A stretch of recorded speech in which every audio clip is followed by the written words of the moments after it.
Hi everybody, I'm George Buman with YellowstoneLife.com, and I've got something really interesting I wanted to share with you today. It sort of falls into the realm of survival skills, but it's just something really neat to know how to do if you're outdoors, off away from a hardware store or your toolkit, and you need a piece of string. This goes along with our blog post on YellowstoneLife.com about making cordage and string with Dogbane.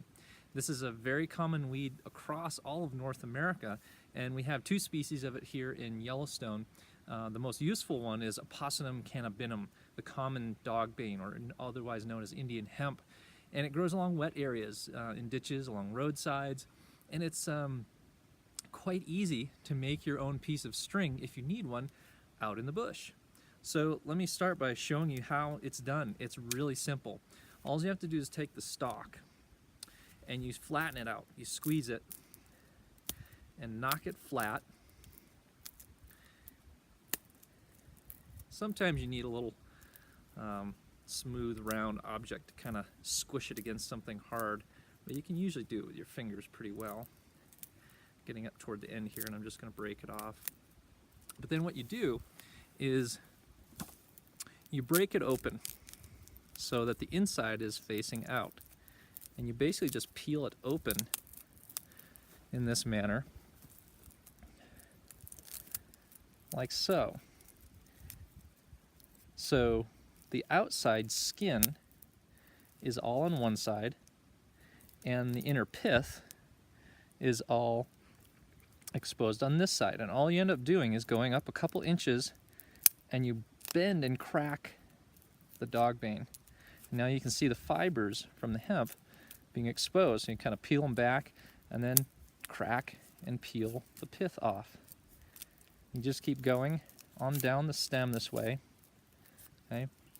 And I'm going to leave it at that for the moment, just for the sake of brevity. So you end up with these fibers that look a bit ragtag at times, but here's where the magic starts. Fold them in your hands and roll them back and forth, and what you see is that these fibers start to break up, loosen up, and then bind together. Now, one thing I didn't do that I'll often do to make it even more seamless is to scrape the outer cuticle off of the skin of the plant. You know, that fiber is just underneath that cuticle, and it can make things a little rough, but again, for our purposes right now, this is what you're looking for. It's just an aggregation of these fibers, and that's the start of your string. And so what I'm going to do now is show you how to actually do what's termed a counter twist technique of making string out of any fiber. You can do this with milkweed, you can do it with Indian hemp, all manner of things. Nettles actually have fiber in their skins that are really suitable for making thread or string. Hold it like this between your fingers, and what you're going to do is twist. If I'm right-handed, I'm going to twist the piece in my right hand until those fibers start to buckle. See how that little knot starts there? It twists over on itself. And that's what you pinch. You hold your place with that. And so I'm holding that little knot. You roll the string portion that's on top away from you, like this. And then you pull the bottom one around so that it's now on top. Same thing, roll the top and then grab the bottom one, twist it under.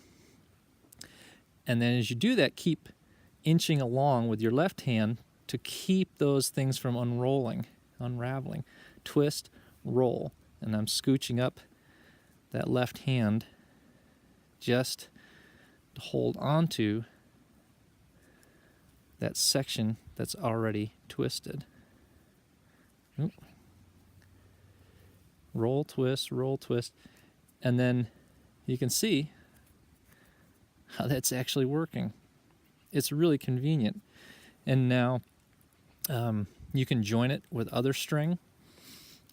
So for instance, if you want a piece of cord that's longer than the plant itself, you can take another piece of this fiber. Some people will lay it in along one side and then join it with the other, and then just continue to wrap that as such. A lot of times I'll leave these very long, and then I can blend the two together and roll them in my hands, and that makes for a bit more seamless transition as you're making a string that's much longer than any one particular plant. So here is a piece of string, and it's really incredibly strong. You can take this stuff and weave together multiple small plant cords into one heavier rope. You can braid them and all manner of things. You break a shoelace out in the field. If you know this plant and look it up online, you can find places to identify it, field guides and such. Know this. This is really helpful. It's really neat for a project to do with kids. Gets them out in nature and gets them interacting with things, and it shows them that you can make things that you buy in a store for free, and it's available out here in the outdoors. Thanks again for watching. I'm George Buman from YellowstoneLife.com. Join us online or on Facebook at A Yellowstone Life. Thanks, and take care.